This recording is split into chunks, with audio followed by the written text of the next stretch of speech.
Seconds. So, hello everybody. Welcome to our Hello from Paris. Welcome to the Mindful Kitchen, a series that World Chef, together with three experts, has built as part of Food Choices for Life project, our latest European Union initiative in partnership with EUFIC and Unitus, University di Tuscia in Italy.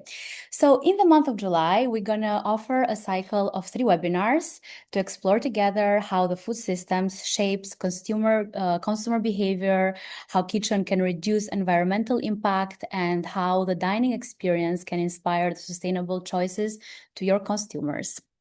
So today, the first episode, I'm here with Dr. Enrico Porfido, and we will concentrate on a bit of more theoretical part of this topic, like the food policy and how food policy, governance, consumer behavior, and the choices that we make are all interconnected.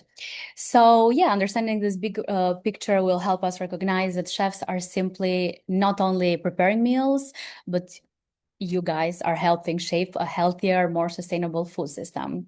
So, Enrico, hello. Hello, well, good morning, good afternoon, or good night. It depends where are you connecting from. Yeah. And thank Hyla for the great presentation.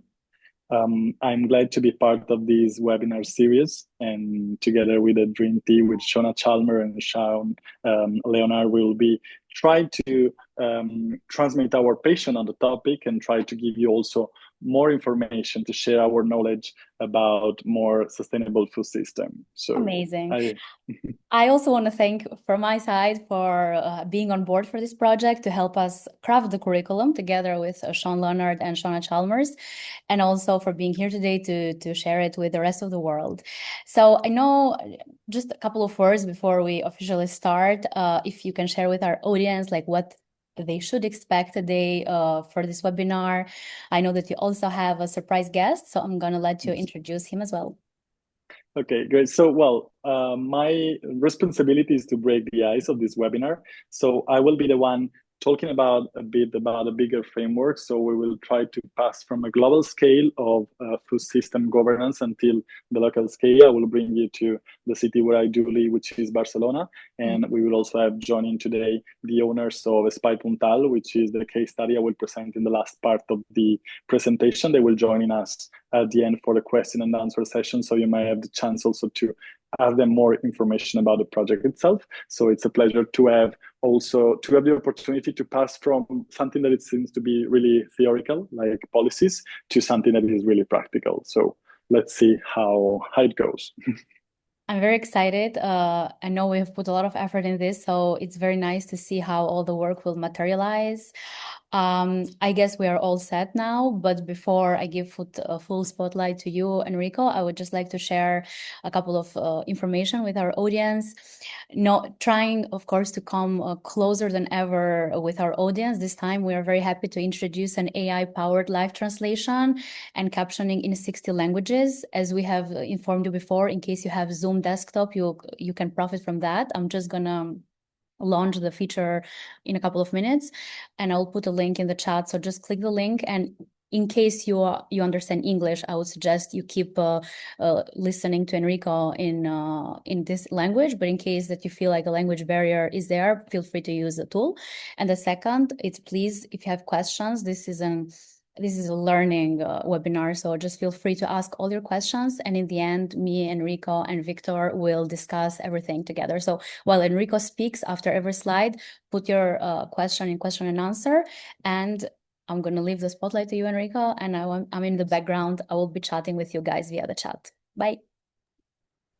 Thank you very much, Ayla. Well, as Ayla said, we'll do this webinar in English, but as you might have understood from my name and surname, I'm Italian, so I might lose some of the H during the path. I hope this won't change the experience, but I'll do my best to do a proper pronunciation of all the steps. So let's jump in our first webinar of this series, The Mindful Kitchen. I will be leading you to this to understand the food system, talking about governance, who is responsible for what, and then finalize with the consumer choices. So the idea of this webinar, as we said from the beginning, is not only to understand how the sustainable food system is organized, but also the most important part, which is the role of the chef, of us, within this wider food ecosystem. And in this way, once we are all set and we understood where we are in this panorama, we can finally understand how to contribute to a more sustainable food system. And I will say that this last part, like how to practical affect the food system, is something that we will keep developing along the series with the second and the third webinar with Sean Leonardo and Shona Chalmer at the end of the month. So let's consider these webinars as a group, since we have been working in a group way, in a team, in order to provide all our perspective, in order to, let's say, provide you with a complete framework. So today, the presentation will be organized in 3 main blocks. We will talk about sustainable food system. What does it mean? To set a common basis for everybody, so the starting point for everybody. Then we will focus on actors and governance. So as I mentioned before, starting from the global scale, arriving to the city of Barcelona, try to understand how many people are talking about food system and how they influence each other. And finally, arriving to the part which might be more interesting for the gastronomic expert, is like how chef can be considered as a change agent. And in this case, we'll also have the guest, as Ayla spoiled at the beginning. We will have the owners of Espai Puntal, which is a restaurant here in Barcelona, joining us. So I will present the case studies in the last part of the presentation, and then they will join us for the question and answer session to clarify every doubt or every curiosity you might have. So let's jump in the first block. Each block has a duration of around 12 minutes. So just to know, let's start with the first block, sustainable food system. What is a food system and what is sustainability? It might be redundant, but it's important for me to start from the definition of sustainability, because this is such a fancy word that has been used in the last 50 years, more or less, for everything. And in the last years, I personally think that it kind of lost some of the meaning because of its overuse. Sustainability is the idea of the development that first appeared in our Common Future Report in 1987. And the idea was that this typology of development was taught for the present generation to use the limited resources that we have in a positive way, and to make sure that the next generation will be able to access the same resources as much as they can. So the idea is like to protect the resources, to keep using them, but to make sure that next generation can use them for their own needs. So from one side, we do have sustainability. From the other side, the food system. When we are talking about food system, we are talking about all the complex network of factors, processes, resources, and infrastructures that we require to feed the world population. Starting from farm to fork, this word that has been used for so many years lately. So if we join these two words, sustainable food system, what it is really? A sustainable food system, it's a food system that makes sure that everybody in the world can access to the food in a secure and high nutritional value way without compromising the resources of the present, especially thinking for the next generations. So once we said that, I guess that when we talk about the pillars of the sustainable food system, we are all familiar with sustainable agriculture, reduced food waste, local and seasonal consumption, maybe less about the packaging, the distribution, which should be ethical, and conscious food education. And I will spend just a few more words about this last slide about conscious food education, because we are in an educational program, so we are part of this education process. But I think that the most important part, if we want to move towards a more sustainable food system, the education is the starting point. Sensibilization and awareness are the starting point, together with all the other pillars. When we're talking about what is a food system, we know that traditionally there are a linear process way of thinking about a production, so an industry, because at the end, also when you're talking about food, we are talking about industry. So we got a production, we got processing, we got distribution, transformation, consumption, and disposal. We as a chef are more or less in the area of transformation, distribution, let's say, before giving our food to our guest in the consumption part. So this linear way is the old way to think about industrial process. Since I would say around 3 decades, we have been moving towards a more circular system idea. So the circular economic model is something that, as the name said, is think to reuse the same resource in a circular way in order to try to reduce as much as we can the loss in this process. If we apply to our work to the food system, it will look something like this. So we do start from the production part, the processing, the distribution, the transformation, so where we are, consumption, our guests, and the disposal. Somehow, when we think about circular economic model, the food system appears to be the easiest one to realize because we think our waste from our kitchen might be easily be composed and go back to the earth for the production. And this is true. So we can close the cycle joining these two pieces, but there are many other lost around this cycle that we have to consider and taking care in order to make sure that the entire system keep working in the right way. And for this reason, I would like to introduce the actors of the food system. I'm sure that in the next slide, you will see the actors we are more used to. So for each single step of this food system model, we have obviously a food system actor. So those are the primary actors, the one which I always like to say, they actually touch the food. So the producer from one side, either they are farmers, fisher, livestock producer, the processors, the one in charge of the transformation of these first ingredients, the distribution, the people in charge of the logistics, so moving around these ingredients around where they are needed, the food services, chef, caterers, and everybody that is actually working with the gastronomic businesses, then the consumers, the citizens, and finally the waste management, so the people in charge of recovering this food waste and transforming in a new resource. So those, I guess, are something that we already know. So the people we are dealing with on a daily basis. But let's make a zoom out. So let's see this system from another scale. Let's go to check which are the actors which are supporting this system, which are enabling the system. From one side, we do have the policymaker and public institution, like the governments, which are providing with guidelines, with tools, with grants for making this possible. Then we got researchers and educators. Hello, here we are. University, training centers, culinary school, which are dealing with sensibilized chefs and citizens about sustainable food models.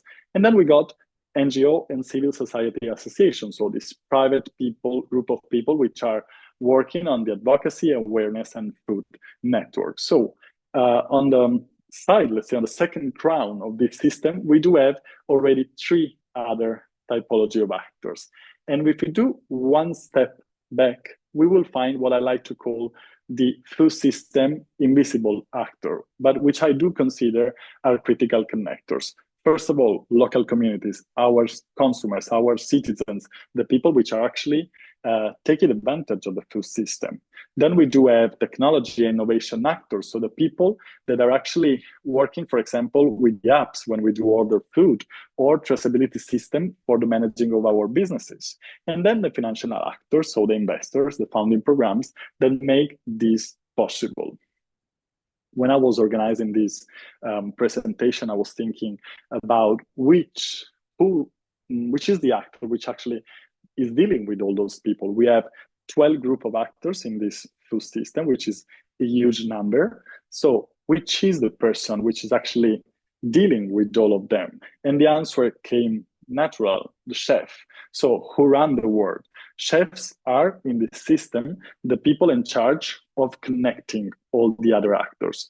They are the one talking with suppliers, providers, and logistic every single day. They are the one transforming the food, serving the food to our consumers, talking with the waste management actors, and then dealing with local legislation and law from the policymakers, talking with researchers and educators, or reading and learning about them, looking for financial actor. I don't have to spend a lot about that, I guess. And technology, so try to innovate in our system. So when we are talking about a new scheme of this full system, I thought a chef in the middle can be the way to understand from another perspective the full system and understand which is responsibility and honor for chef to be the leaders in changing this food system towards a more sustainable version of itself.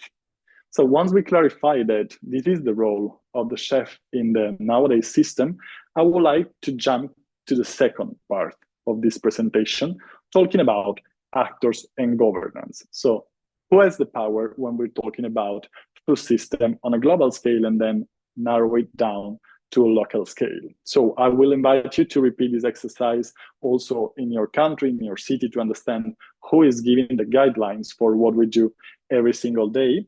And I will share with you the exercise that I did in my case. So when we're talking about food system governance and thinking about the actors, I started from the global scale with the United Nations and the United Nations Agenda 2030 that I guess we are almost all aware of, and we will talk about a bit more later, the European Union, Spain, Spanish, and Catalonian governments, and then we ended up in Barcelona. Each one of these actors has a governance power. So they have their own agendas, policies, strategies, plans. So we will see through it how they work and in which moment we start to make it more and more specific and in which moment chef appears. So it's a nice exercise that I organized for this presentation, and I really invite you to repeat it in the same way for the place where you are, to understand which doors to knock in order to receive information, support, and grants. So let's start. When we're talking about the United Nations, I think we are almost all aware of the existence of 17 Sustainable Development Goals. So there is this Agenda 2030 that was launched by the United Nations, which is, let's say, a declaration of intention. I always like to call it like this. They set it objectives in 17 main categories of topic in order to be achieved in the next 4 years. So the idea was to try to achieve on a common level these 17 goals. Obviously, consider that each country is starting from a different starting point. When we are talking about these 17 goals, we do have 2 goals which are directly and immediately linked to the topic of gastronomy. The first one is zero hunger, the goal number 2. And the second one is the 12th, when we're talking about responsible consumption and production. Indeed, most, I would say all of the goals might actually be connected to gastronomy, because we can connect it when we are talking about climate change, life underwater, and all the others. But when we focus on these 2, we might understand that, for example, when we're talking about objective 2, zero hunger, this objective is dealing with the idea of making accessible to the world population healthy food at a fair price in every moment of their life. While the 12th one is responsible to pushing towards a more sustainable food system production and consumption model. So trying to working towards a circular system. So said that, we have like a global scale of action that might be implemented through local, national, and local actors. Indeed, from this step, we pass to the European Union scale. So before going and jumping in the country where I do live, Spain. So European Union is like a transition between international and national scale. As we know, it's a agglomeration of 27 members with other partners. So the European Union set this strategy, which I'm sure we are familiar with, which is the farm to fork strategy. The European Union designed this policy in order to influence the transformation of the food system, trying to make it more fair, healthier, and more responsible in environmental perspective. And if we see the scheme, actually, we see that the idea of the circular model is coming again. So passing from sustainable food production, processing and distribution, consumption, and food loss and waste prevention. So not only loss, but also prevention of the food waste. And together with this strategy, I will also briefly introduce a platform which I love to scroll some time in, which is the Food 2030, which is the European Union framework of research. It's a website that you can visit in which you can actually see all the projects that are financed by the European Union working on food system. Our Food Choices for Life project is indeed there. But today I select another project that I would like to introduce, which is the AgriLoop. AgriLoop, it's a consortium of 37 partners around the European Union, together with China, which are focusing on reuse, not only the food waste, which are we actually used to, so not only working between the disposal and production phases, but in this case, talking about the loss that we have between the production and the processing phase. So they are trying to recover the underexploited agricultural residues into a portfolio of high added value bioproducts. So they are working on the loss between the first two steps and not necessarily on the last one, disposal production, which we are more used to. So it was interesting because it proved that there is an interest on all the loss that we have along this circle and not only in the closing part. So I really invite you to check this platform because you will discover many projects going on. And I think we always have the opportunity to learn from the other experiences. And now we jump from the European Union to the Spanish case. So at the national scale, the Spanish Ministry of Agriculture, Fishery and Food designed what we call Estrategia Nacional de Alimentación, the National Food Strategy. This food strategy is providing ambitious guidelines for all the country to face challenges and try to take advantage of the opportunity in the sector of gastronomy in general in the country. What I like to emphasize, I highlight a lot of these strategies that out of the many that I've been reading in the last year, this is one of the few that actually means chef in their body. So in this case, in the strategy, talk about the recognition of chef as a public figures when we are talking about democratization of the kitchen that has been happening in the last decade. So the national strategy is actually providing information about chef as an actor is like a good recognition for our community in order to be recognized, to be part of the changing path. So I guess that was really important to understand that we are recognized in this way on a national scale. And then we pass from the national food strategy in Spain to the Catalonian one. In this case, the government of Catalonia designed the strategic food plan for Catalonia, which was started in 2021 and finished this year. And this plan is interesting for two main reasons. For one side, we do have the two main objectives. The first is try to promote a competitive food system, which is both integrated in the territory and sustainable.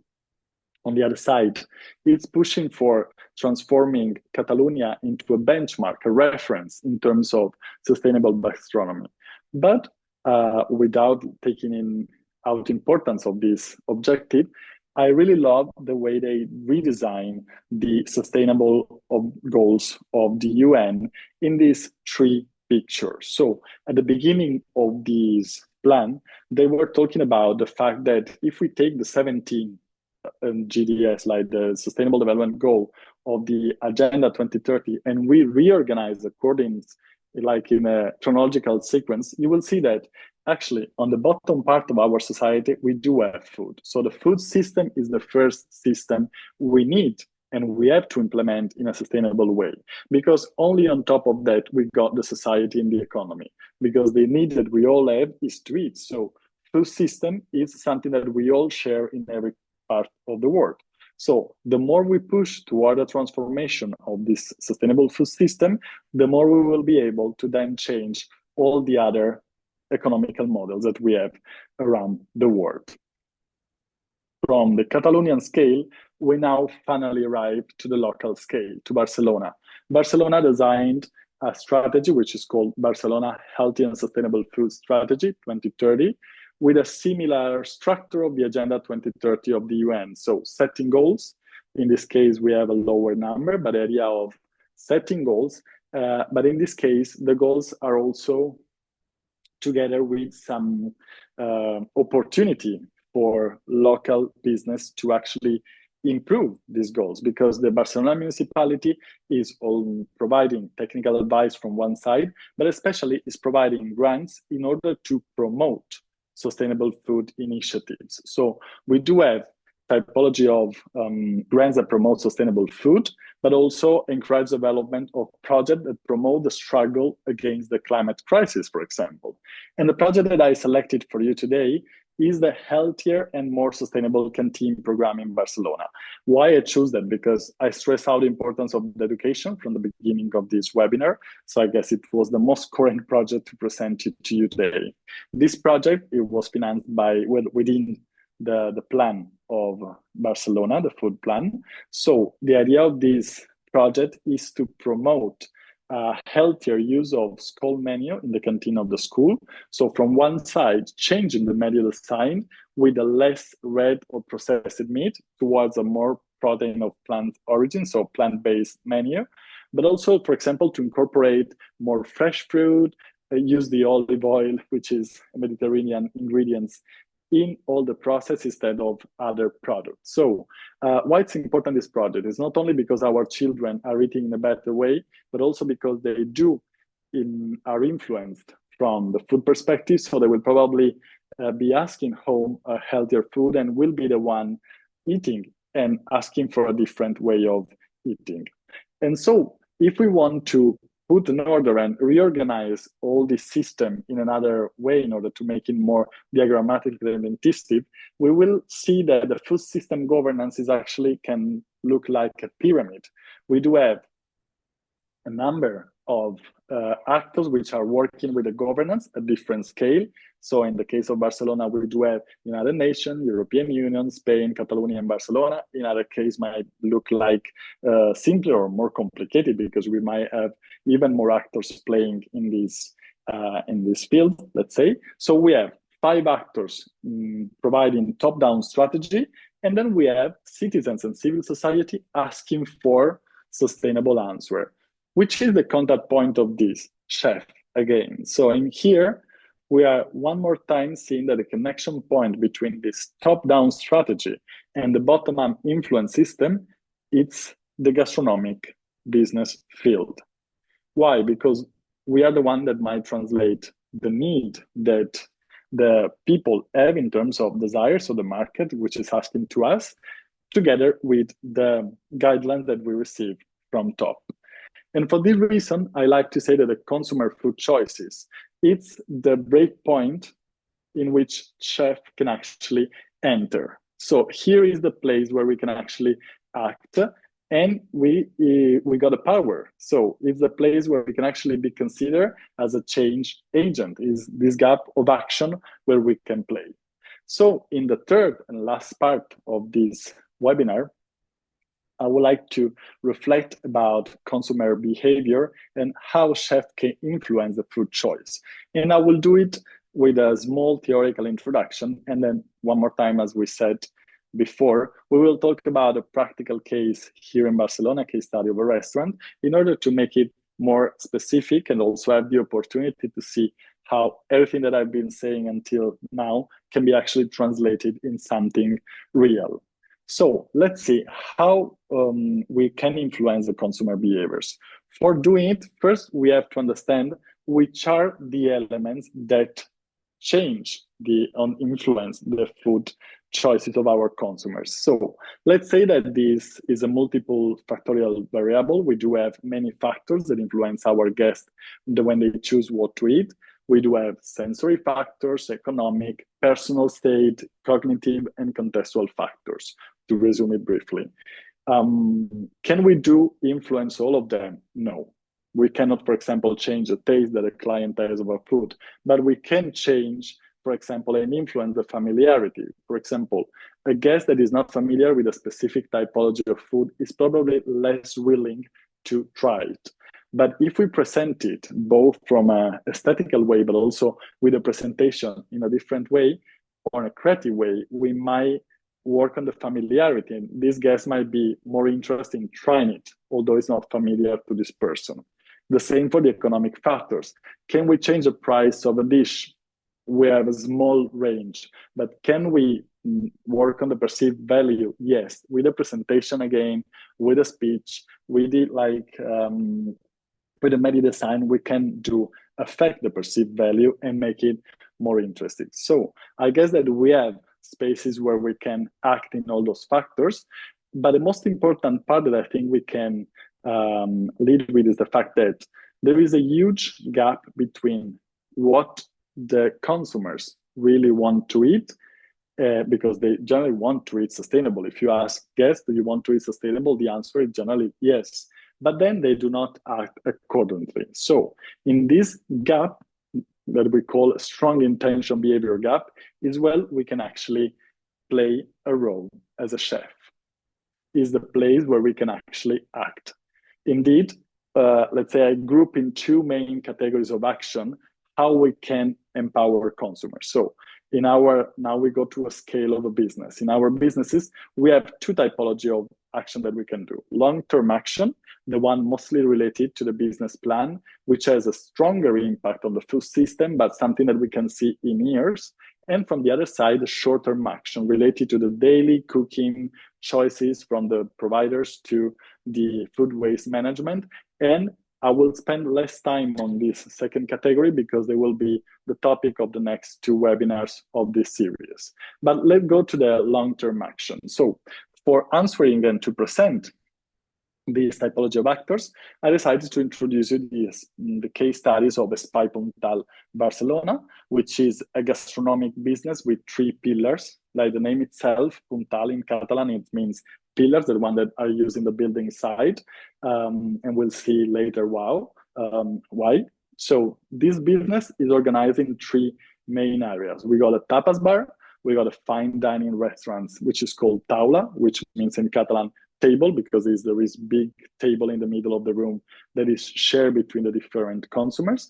And then colmado, which is more traditional grocery shop. So they organize these three pillar business, which are actually serving the same building. So you have three access doors, or three different accesses, but they are sharing the same space. So they're designing this way because they want to make a strategic use of food resources, human resources, and spatial organization. Starting from the last one, the spatial organization is clear because it's the key point, because the kitchen is shared. So the kitchen, the storage is the same for the three businesses. And so in this way, they all go around the same core. Then the food resources, strategic use, what does it mean? That since we have three different typology of businesses with three different opening hours and three different typology of consumers, the food that is not sold in the colmado in the morning, thinking about bread, might be used later for making a sandwich in the tapas bar, or used in the fine dinner for the dinner. So the bread at the end of the day can come, it has three opportunities to come out, and it's more willing at the end of the day not to be there, and so not to have a food waste. Similar reasoning is for the human resources, because they do have a really big staff that, according to the opening hours or to the flux that might be changing according to the season and the hours, might jump into each other tasks. In this way, they are like, they can be repositioned according to the moment of the day, and they can work in the three of them. In this way, we make like a strategic use also of the human resources. So starting from this organization, which I found really interesting and really unique, I would like to talk about the action that they decide to use in the long term. So the first one is the action zero, I like to call it, is their manifesto. They have it they printed in there in the main window of the Taula restaurant. They want to make clear from the beginning which typology of business they are. So I will not be reading all of those, but I will select my favorite ones. So they want to be a pillar for the neighbor, which is recalling the Puntal name. They are open to everyone. They make Mediterranean cuisine using local products.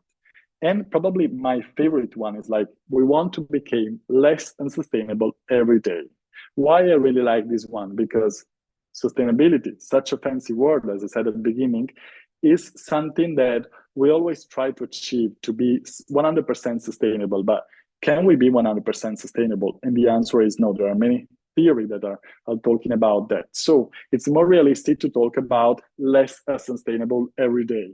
If for being less sustainable, we have to be creative. So they set their limits in order to be creative. They use local product, we do network with local producers, and they really believe that hospitality can be a space for transformation. And we will close the webinar in a few minutes with a reflection about the role of hospitality in food system. So let's see 7 actions that we selected, and let's go through them to maybe get inspiration for your businesses. Action number 1. Espai Puntal, it's located here in the El Born, which is a really, really touristic neighbor in Barcelona. I guess you are all familiar with the topic of tourism Barcelona. We are experiencing overcrowding. The central neighbors are losing their identity. So for them to decide to open this space exactly in the middle of the city is an act of resistance. What they want to do as a first action, they want to reimagine the neighbor how it was before. So first for local community and later for tourism. So without taking out the tourists from this area, but giving priority to the local community. How can we do it?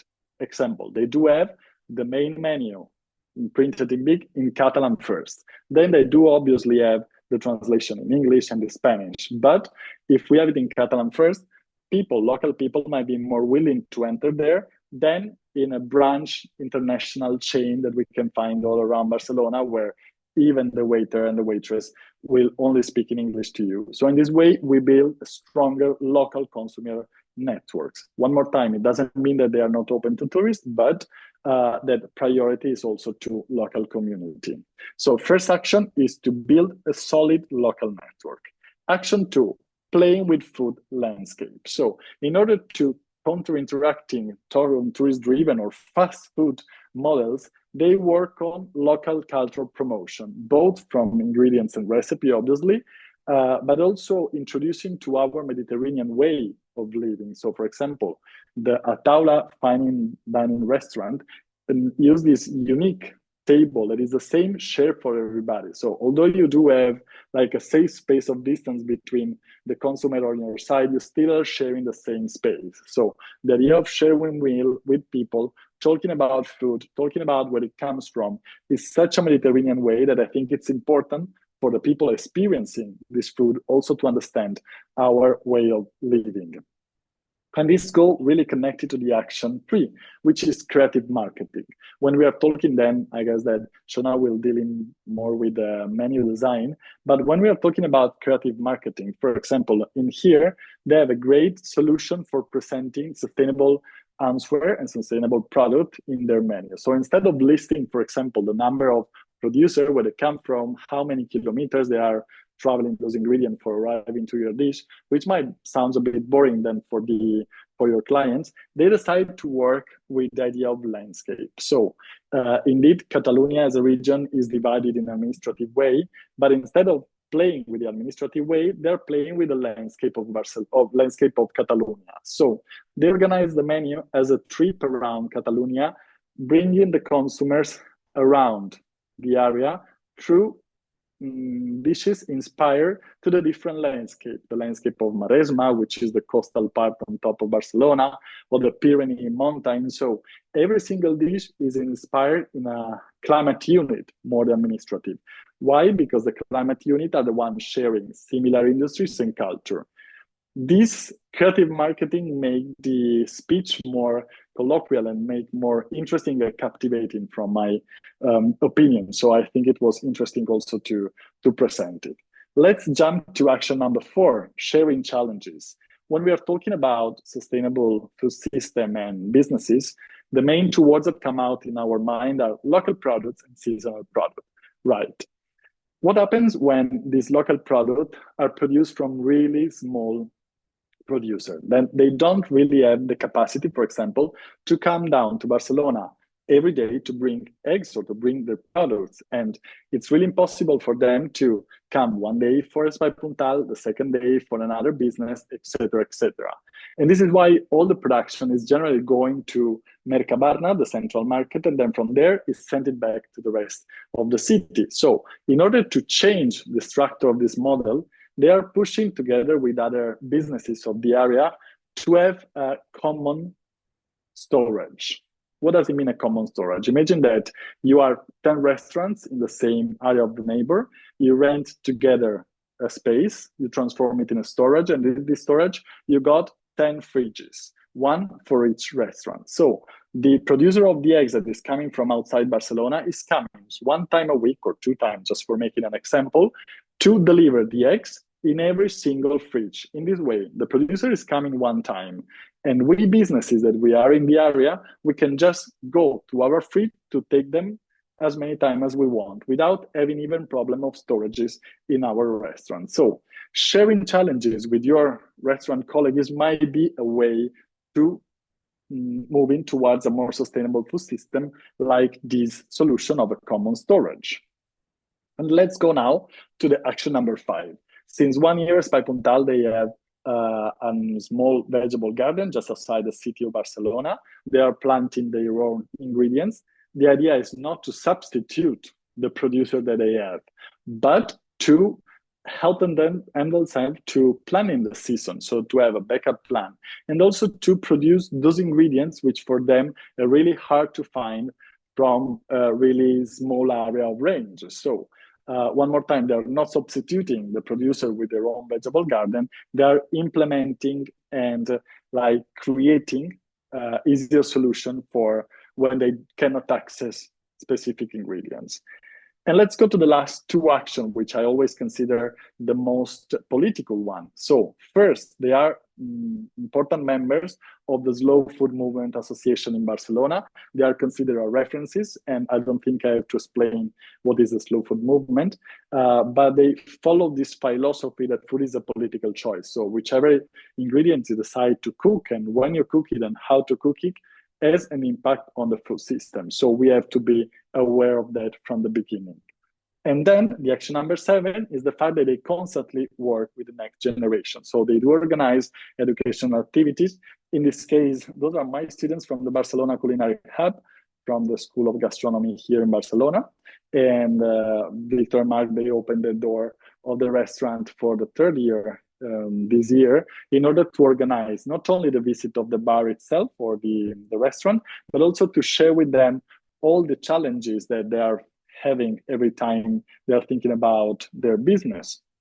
And so in here, for example, they were making a taste of local food, but they also organized a really nice dynamic in order the students to go home reflecting about where are the ingredients coming from. So I think that coming back to what I said at the beginning, education is one of the main pillars if we want to move towards a more sustainable typology of food system.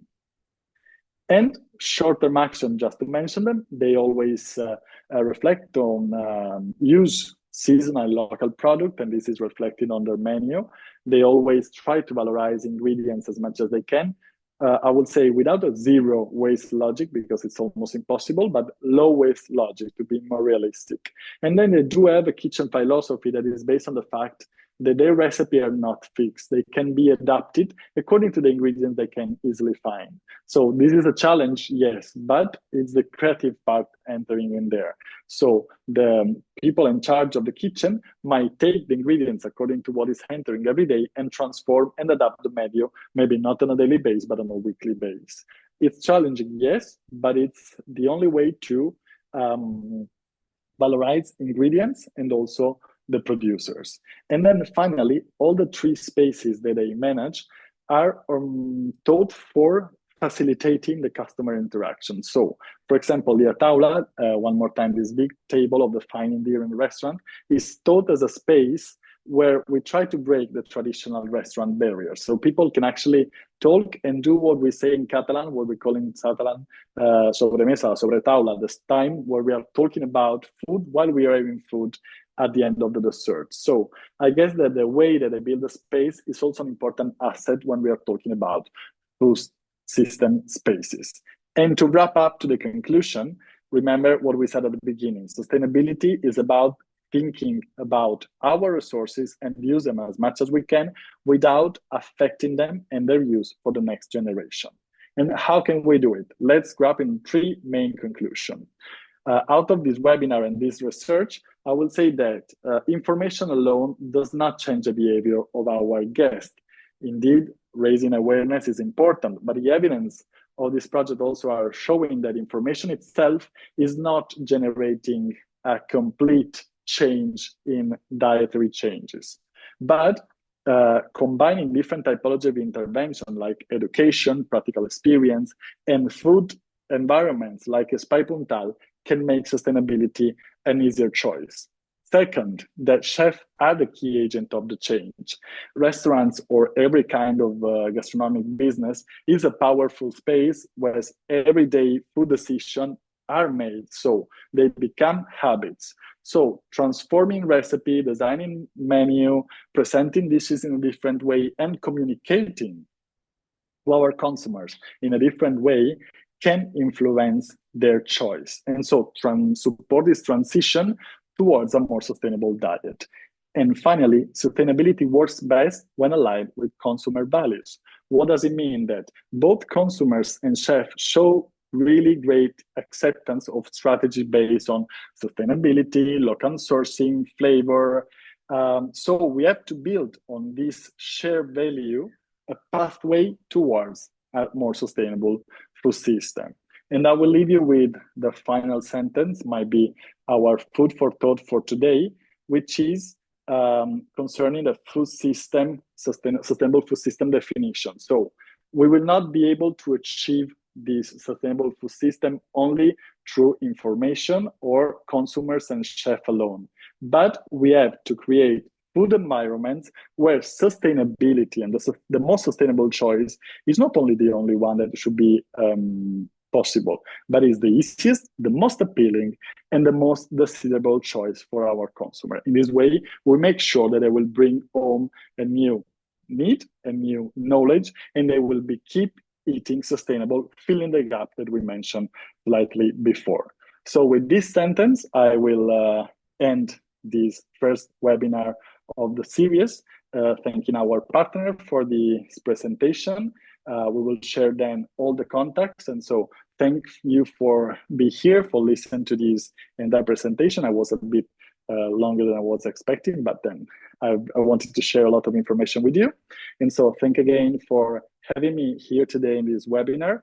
Thank you, my partners in crime, Shona Chalmer and Sean Leonard, that will be leading the next two webinars. And also thank to Victor and Mark, which are the owner of Espai Puntal. They will jump now today with a question and answer. So I really invite you also, if you have questions for them, to feel free to make them. Thank you very much to listen to the presentation. Thank you very much, Enrico, for this beautiful presentation. I see from the chat, like there's a lot of feedback about thank you for this great content. So yeah, this is now the moment. If everyone have any questions for Enrico, for Victor, please. I already have selected a couple of questions that are here. So basically one question says, can I ask, so while the diagram put chefs at the core, and I recognize that this is focused on the catering system, what about the citizens? So what percentage of the food do chefs control actually with what consumers eat at their home? Okay, I will say that it depends on the country. So there are countries in which the habits of eating outside is higher than eating at home. So there are two different, I will say that first it changed, for every country. But in both cases, either the local communities used to deal with restaurants or not. The power of chef in restaurants that although our consumer is coming one time a week or every day, we do have the responsibility and power to give an impression about it. So although we just have one time life to make the change, with one dish we can change, or at least make the consumer think about it. So this person then might go home and try to reproduce a similar way of eating home. So let's say that restaurant and chef might be conceived as a transition phase for making this as a new habit for our guest. Yeah. And I guess like for this topic, this is very interesting because the third episode that's going to be on the end of July, on 28th of July, will be facing the guest. So in this webinar, Shona will specifically explain how we can educate the guest the times that you have them, in your place. So I have another question. As chefs, we often focus on the food on the plate. If you had to choose one area outside the kitchen where chefs can have the greatest positive impact, people, the planet, or the local economy, which would it be and why? People, the planet, or the local economy? I guess that our role as chef might be always working on a local scale. It's a hard thing that our choices might influence an individual scale, like a global aspect. But if we do work on a local scale, for example, as Espai Puntal is working with the slow food movement, so working as individual business, but then making network with other local businesses, might be increasing the voice. So the jump from local to global is really hard, but we can also like it's working step by step. That might be the answer. Okay. How sustainable food systems can be practiced in a place where people are not aware of the terminology, like what sustainability actually is? As everything around us, it's from meat. So what exactly is left sustainable? If let's say they are working in environments where meat has some additives and things like that, those challenging areas, I would say. I guess that this goes a bit the problem when we're talking about sustainability. Sustainability in the last decades became such a broad concept that is really hard to make people understand what it is on a daily way. This is why when Espai Puntal is talking about not to be sustainable, but try to be less unsustainable every day. So it's not that our individual choice will not save the world. But our small choices might do it. So without going to the extreme, without avoid, like I'm really pushing towards not avoiding completely eating red meat. But if you want to eat red meat, eat the one that you know that is coming from a local area where the local producer is actually taking care of the animals. So it's not leaving those habits apart that will change the world, but be conscious of what we eat is the most important part. Apply to the red meat, apply to the vegetables, apply to everything that we eat. So I guess that how to make people aware about what is sustainability, it's showing them how to eat sustainable, like make them prove a dish which is made with local product in a sustainable way. And I think that if they are clever enough, they will notice the change of flavor and the feeling that they have in their body compared to fast food, for example, choices. So cooking for them, I think, is the best way. Yeah. Victor, feel free to loop in every time in case you have any addition to the questions. So you're more than welcome. Huh? Actually, I see Mark connected, not Victor, but is so Mark and Victor are the two owners. Mark? Yeah. Yeah, probably like a bit of a network Yeah, problem. because I see they are in the office.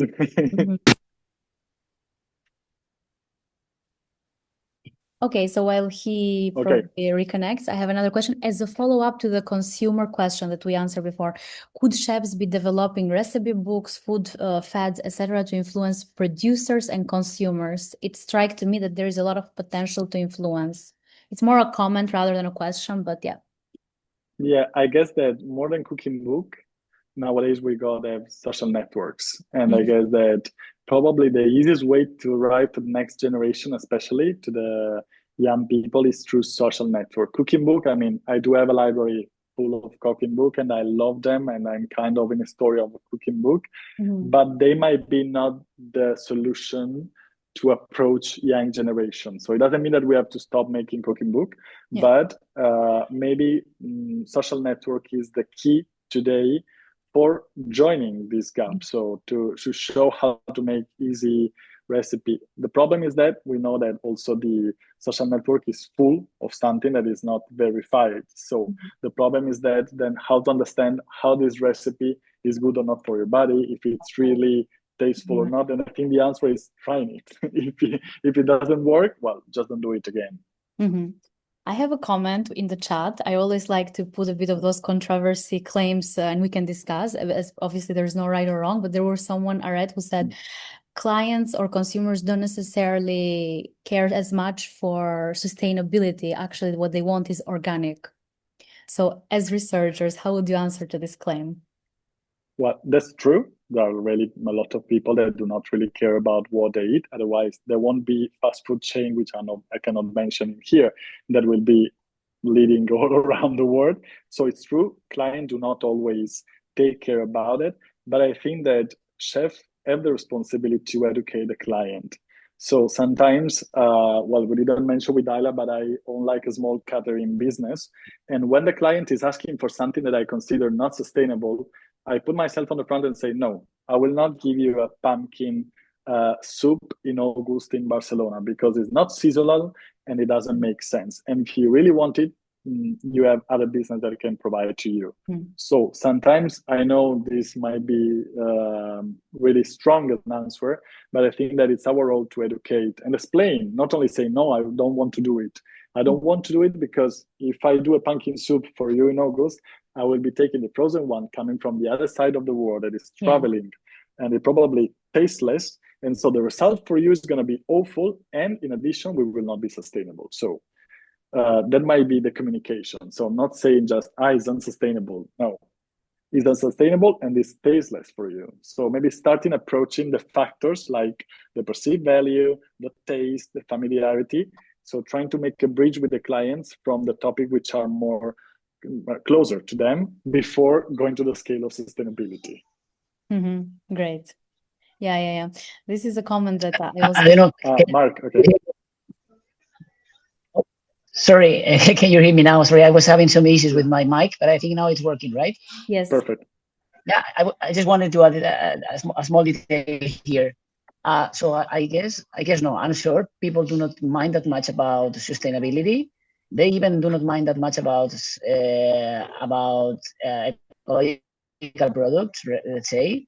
But they mind a lot about stories, which is something. This is a value that I think is very relevant about the kind of more sustainable food systems. That when I get out of the kitchen and I bring, for example, now in summer, I bring this using different varieties of tomatoes that are old and that are not commercial and have been recovered like these last years by farmers here in Catalonia.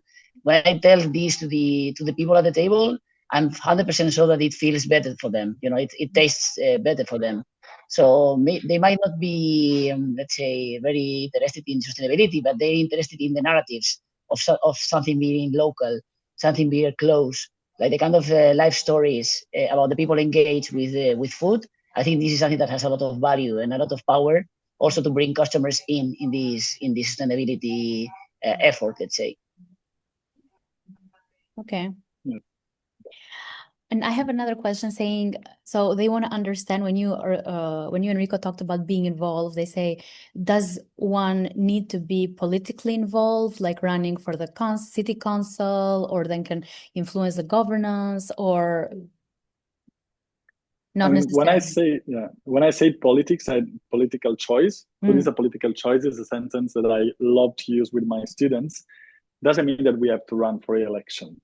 It means that politics is the common stuff, is the common habit. So when we decide one ingredient or one producer, we are making a political choice that is going to affect the food system. So it's not that we have to always pass from party selection and everything. So the ingredients that we decide to cook and to eat for in our restaurant already have an impact in terms of policies, because we are looking for the same ingredients from the same producer. So this producer might ask the municipality to have a common storage where to leave the food. So we can influence the political framework without running for political charge, let's say. What is a way that chefs can get connected to local policymakers to help them to support better in the sustainable changes? Knocking the door. I mean, I can talk about Barcelona, I guess that also Mark can talk about the fact that the slow food movement in here is a really strong movement. There are many business involved. And so, for example, I know that they were talking with the municipality of Barcelona, going to their office, asking, for example, for the restaurants with our zero waste, not to pay anymore the taxes for the waste, because it's an absurd situation in Barcelona, there are few restaurants which are zero waste, but they still have to pay for the waste municipal fee. And it's like, doesn't make any sense. If you should push as municipality, you should push me as business owner to be zero waste. So instead of paying a fee for a waste that I'm not producing, actually you should give me money maybe to push and implement this. I don't know if Mark has maybe other example of as a business source or some other example of this, but I guess that the answer is knocking the door. I'm sure that there will be some that are more accessible and less. At least in the case of Barcelona, there are offices dedicated to food and food nutrition. So probably it's easier in here.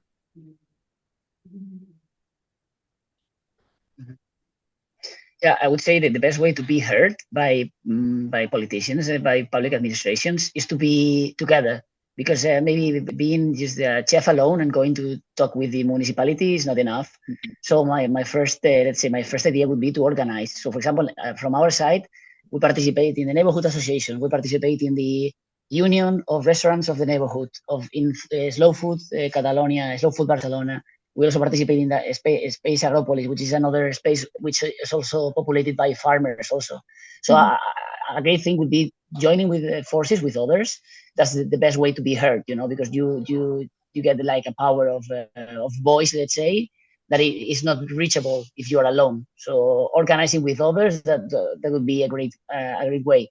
Even here, in this webinar, there's like 100 and few people, that we are interested in those topics. So that this is a great starting point, like to create a community and to be organizing.